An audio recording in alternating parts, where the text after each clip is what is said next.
شان حبیب الرحمن صلی اللہ علیہ وآلہ وسلم کی قسط نمبر 73 آج شروع کی جائے گی۔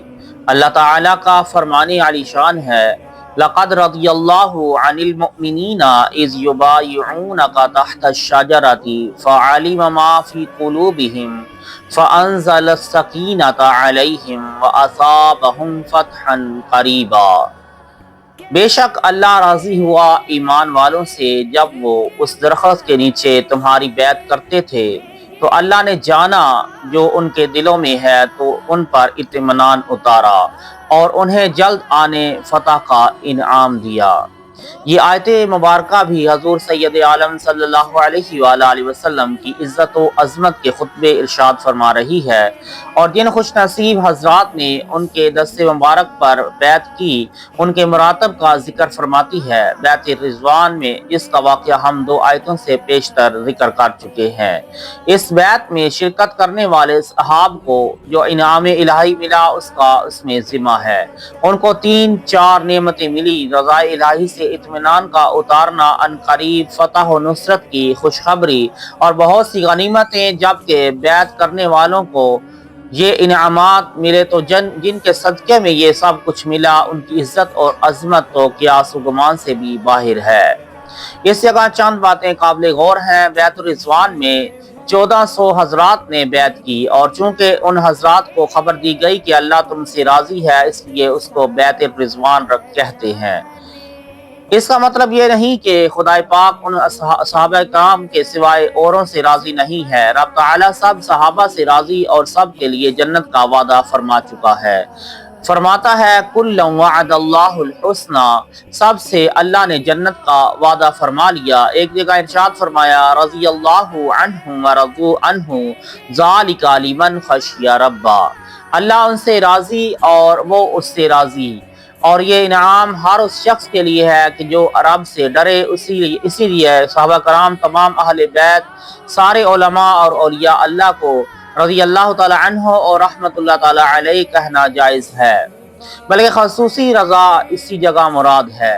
جو شخص حضرات صحابہ اور خاص کر بیعت الرضوان میں شرکت کرنے والوں کو معاذ اللہ برا کہے یا کہ ان کو منافق کہے، یا کہے کہ بعد میں حضرت ابوبکر صدیق یا حضرت فاروق اعظم یا حضرت عثمان غنی رضی اللہ تعالی عنہم اسلام سے پھر گئے، وہ کافر اور مرتد ہے، کیونکہ پھر اس کے معنی یہ ہوئے کہ رب العالمین کو بھی علم نہ تھا، نعوذ باللہ من ذالک، کہ ان حضرات کا انجام کیا ہوگا، اور ان کو اپنی خوشنودی کا تمغہ دے دیا۔ رب علیم و خبیر ہے، جن سے راضی ہو وہ واقعی جنتی اور جنتیوں کے سردار ہیں۔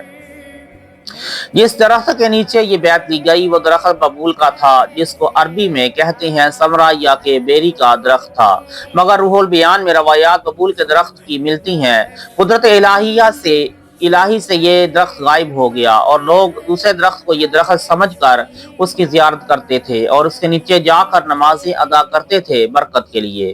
حضرت فاروق اعظم رضی اللہ تعالیٰ عنہ نے اولاً تو ان کو اس سے روکا کہ وہ درخت نہیں ہے، مگر جب معلوم فرمایا کہ لوگوں کو دھوکہ لگا ہوا ہے تو اس غلطی سے بچانے کے لیے یہ درخت کٹوا دیا۔